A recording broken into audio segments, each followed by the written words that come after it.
Golden Ruin, A Story of the Wild West and What Wealth Costs, Part 1. The Find.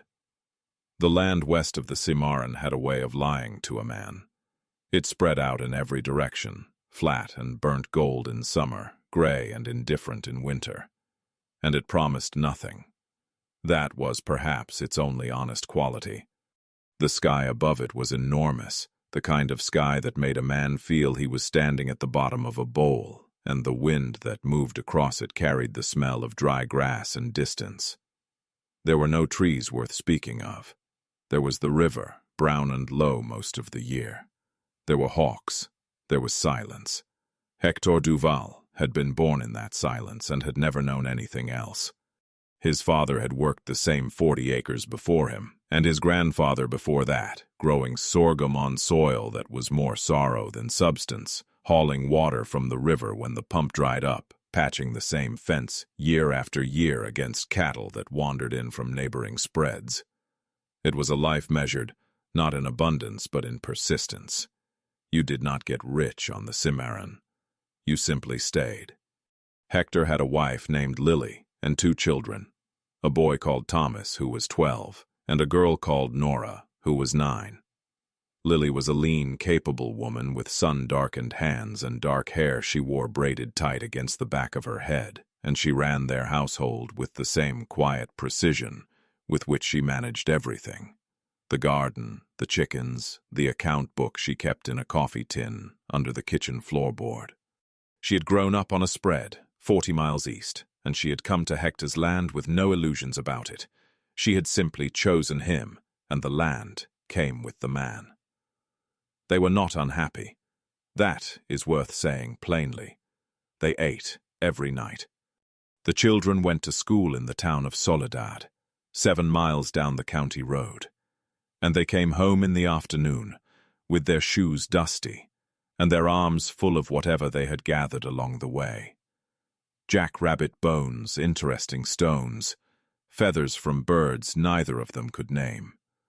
Thomas was quiet and observant, the kind of boy who would watch a hawk hunt for an hour without growing bored. Nora was the opposite, restless, talkative, with a mind that moved faster than her words and often left her mid-sentence, having already arrived somewhere else. Hector loved them fiercely and said so rarely, as men of that land and era tended not to. The summer, Nora turned 9. There was a drought. Not the ordinary dry spell that came every few years, but a true drought, the kind that bleaches the earth to the color of bone and fills the creek beds with cracked mud and dead catfish. The sorghum went early. The kitchen garden went to dust in August. By September, Hector was hauling water from the river twice a day to keep the remaining cattle alive, and even those were showing their ribs. He sat at the kitchen table in the evenings and read the account book Lily kept and said nothing. It was in October, on a Sunday when Thomas was home from school, that the boy found it. He had gone out to the dry creek bed that ran along the eastern edge of the property, a place Hector had forbidden him to go because the banks were unstable and had a tendency to collapse underfoot. And he had been digging in the exposed clay with a stick, the way boys will, looking for nothing in particular. He came back across the field at a run, his boots raising clouds of dust, holding something in his fist. It was a nugget the size of a man's thumb joint, heavy, yellow pale in the late afternoon light. Hector turned it over in his hands several times. He wet his thumb and rubbed it. He held it up to the failing sun. He set it on the kitchen table and looked at it for a long time without speaking. "Is that gold?" Thomas asked. "Could be pyrite," Hector said. "It's not," Lily said.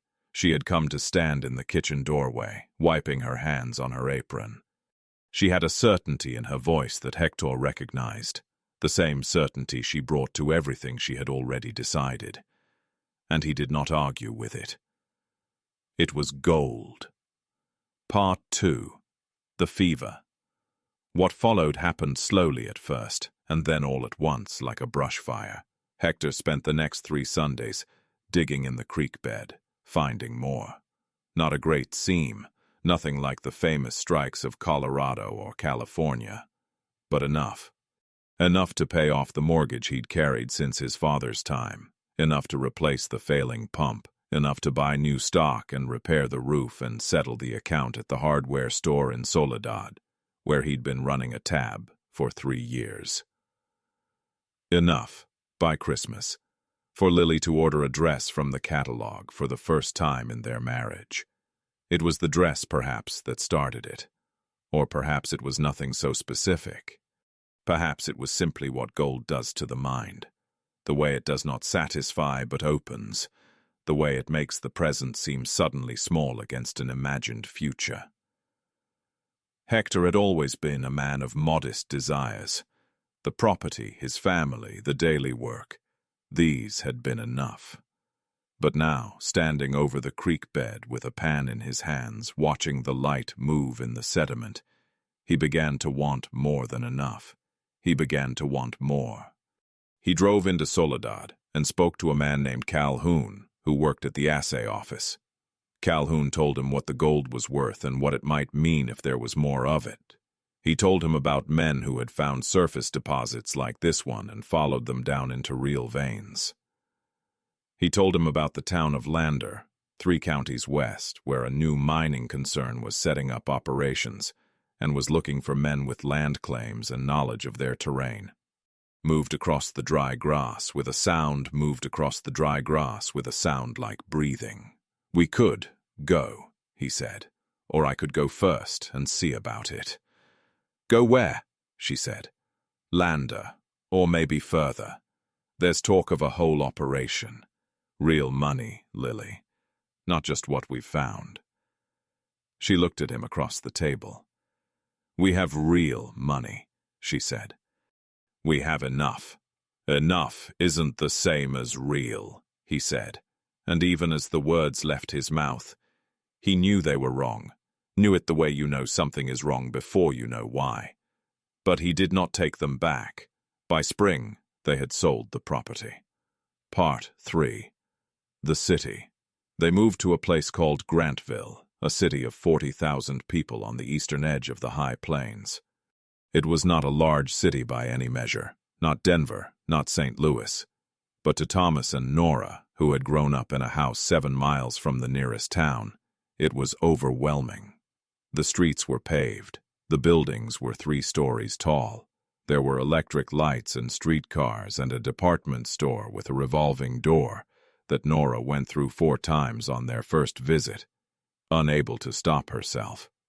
Hector had made arrangements with the mining concern in Lander, and he traveled there every few weeks for meetings with men in offices who wore clean shirts and spoke with a fluency about capital and yield and extraction rates that made Hector feel, despite the money in his new bank account, like a man who had stumbled into a room where everyone else knew the rules of a game he had never been taught. He smiled and nodded and signed the papers they placed before him and came home to Grantville with the sense that something was moving around him that he could not quite see. Lily set about making their rented house into a home with the same competence she had brought to everything before.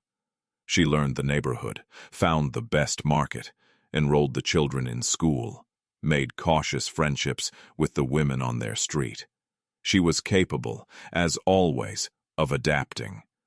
But at night, when the house was quiet and the city sounds drifted in through the window, the trolley, a dog somewhere, the distant sound of traffic, she would sit at the kitchen table, with a glass of water, and not read, not sew, just sit, looking at the wall with the same expression she wore when she was doing arithmetic in her head. Thomas hated the city.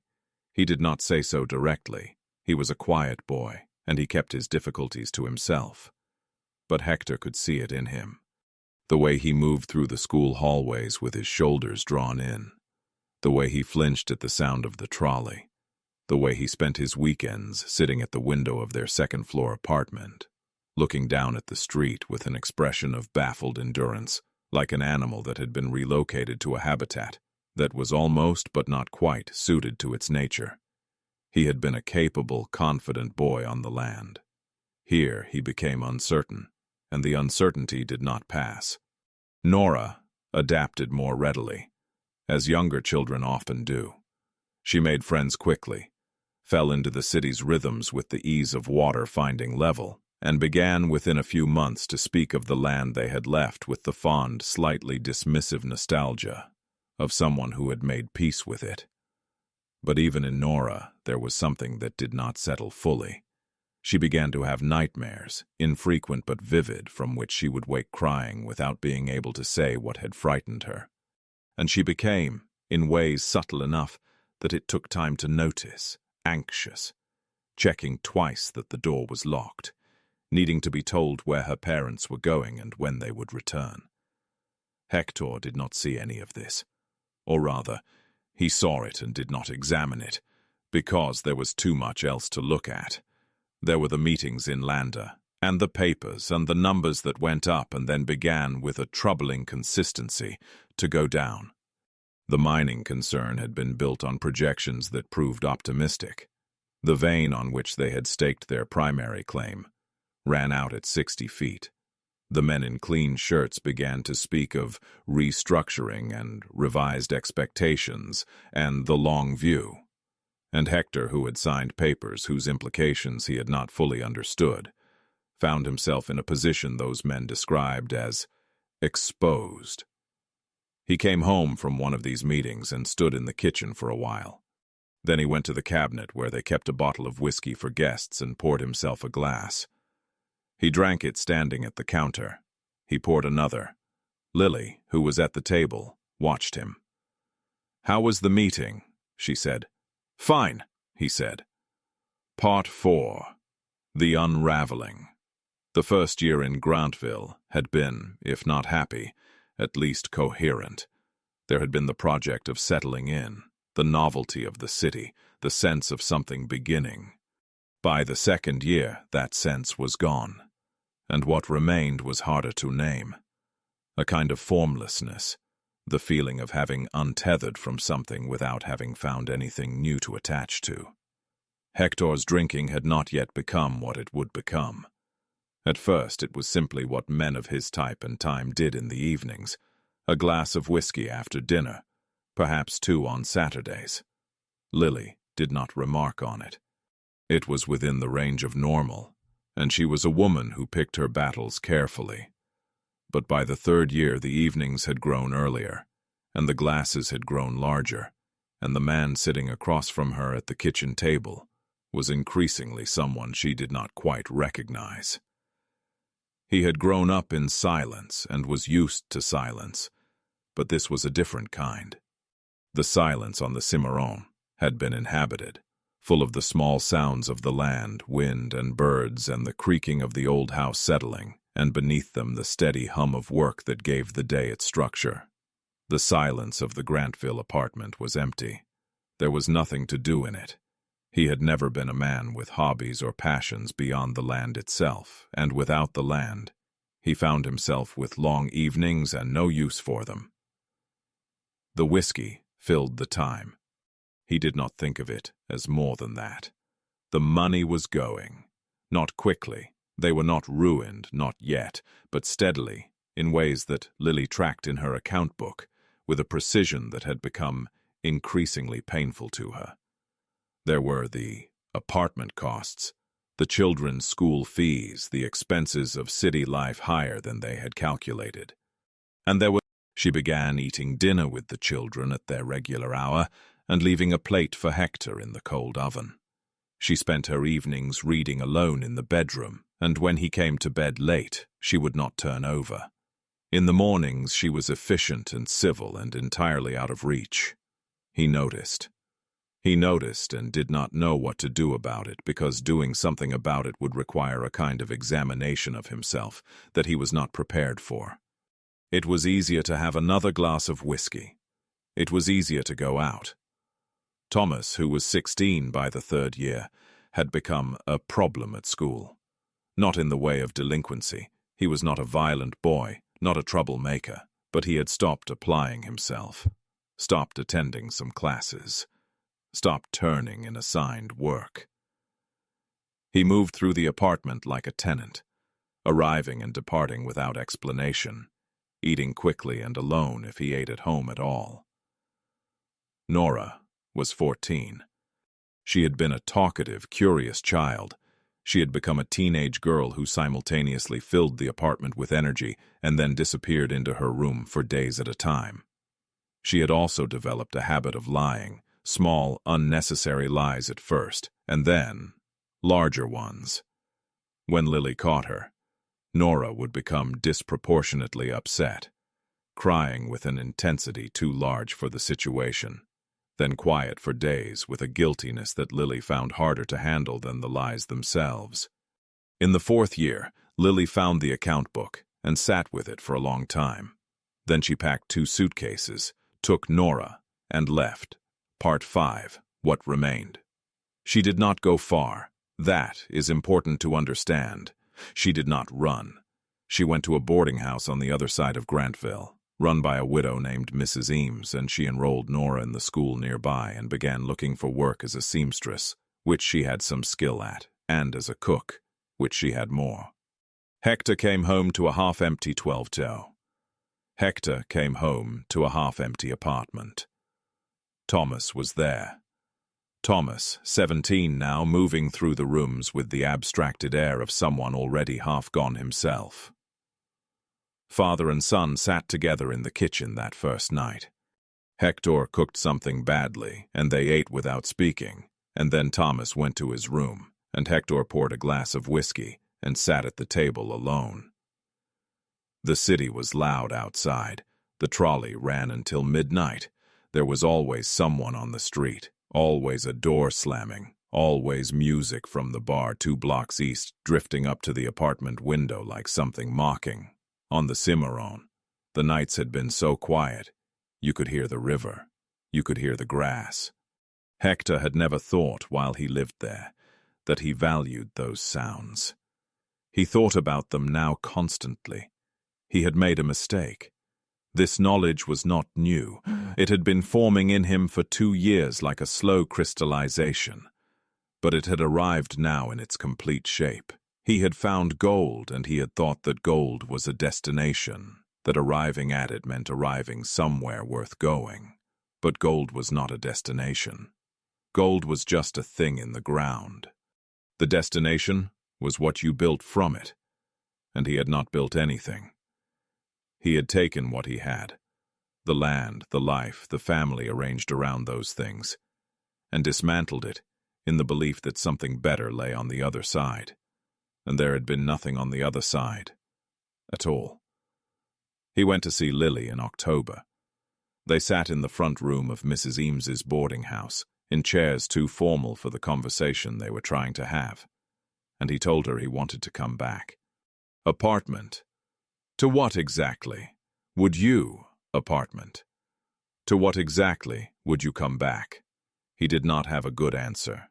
The children are not doing well, she said. Thomas is, I don't know what Thomas is. I see him on Sundays and he looks at me like I'm someone he used to know. Nora cries at night and won't tell me why. I don't know how to fix any of this, Hector. I don't know if it can be fixed. I'll stop, he said. He meant the drinking. She knew he meant it. You've been saying you'll stop for a year, she said, not unkindly. Just as a fact, the way she stated all facts. He went home and poured the remaining whiskey down the sink. He did not pour it dramatically. There was no one there to see it. He just poured it out, rinsed the bottle, put it in the trash. Then he sat at the kitchen table in the empty apartment and tried to think about what came next. Part 6. Reckoning. The 5th year was different from the others in the way that autumn is different from summer. Not a reversal, but a change in character. A quality of things becoming clearer as they stripped down. Hector stopped drinking. It was not a smooth or linear process. He slipped twice in the first month, once badly enough that Thomas, who had come by to collect some clothing, found him at the kitchen table at 2 in the afternoon, in a state he had never seen his father in before. Thomas stood in the doorway for a moment, looking at him with an expression Hector could not read and did not ask about, and then he gathered his things and left without speaking. The silence of that departure was worse than anything said in the previous 4 years. He stopped drinking and found work. He had some savings left, not much but some, and he found a job with a freight company, driving a wagon out to the farms and small towns east of Grantville. It was outdoor work, physical work, work with a clear beginning and end, and he was good at it in a way he had not been good at anything for several years. He came home tired in the evenings and ate dinner alone and went to bed early, and the days had shape again in a way they had not had since the land. He wrote to Lily once a week. He did not ask for anything in these letters. He told her what he was doing, the job, the routes, the small things he observed on the road east, the way the land opened up beyond the city limits into something that looked, in certain lights, like home. He told her he was sorry, not once in a large statement, but in the small specific ways of the letters themselves, in the care with which they were written, in the fact of their regularity. She wrote back, not always and not quickly, but she wrote back. Thomas eventually came to see him, not because Hector asked, but because something in the boy had shifted, some private accounting done, some decision reached through his own quiet process. He came on a Saturday morning, and they ate breakfast together, without speaking much. And then they drove out east in the freight wagon to make a delivery to a farm near a small town called Ridley. And on the way back, Hector pointed out the quality of light on the grass and said it reminded him of the Cimarron in October, and Thomas said he remembered that too. It was the most they had said to each other in 2 years. Nora was harder. She had her mother's self-sufficiency and had been managing her own damage in her own private way, and she was not ready to let Hector in easily. He did not push. He came on Sundays to Mrs. Eames's boarding house and brought things. Not expensive things, because he did not have much money, but considered things. A book, she had mentioned. A particular kind of candy she had liked since childhood. Slowly, over the course of many Sundays, the way she held herself when he arrived began to change. She stopped bracing. She did not throw her arms around him. She was 15 and did not do that anymore. But she stopped keeping the room between them, quite so deliberately. The property on the Cimarron had been sold, and the man who bought it had not kept it well. Hector heard this through Calhoun at the assay office, who still occasionally crossed his path. The new owner had run cattle on it for 2 years and then abandoned it. It was empty land again, the house standing but deteriorating, the pump broken, the fence collapsed. Hector thought about this on his drives east, the way you think about a thing you cannot change. He did not romanticize the life he had lived there, not entirely. It had been a hard life, marked by the specific cruelties of drought and thin soil and everything that couldn't be fixed. But it had been his life, recognizably, organically his, in a way that nothing since had been. He did not go back. There was no going back. The land was someone else's problem now, or no one's, which was the same thing. What he had instead was what remained. A job that suited him. A small apartment he had learned to keep in order.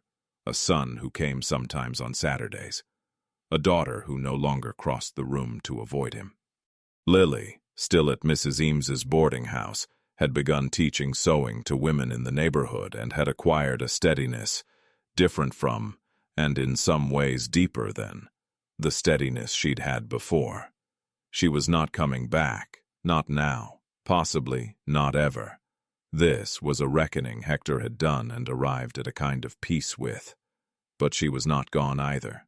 She was there in the same city, keeping the children close, writing letters in her careful hand. Epilogue. What gold teaches.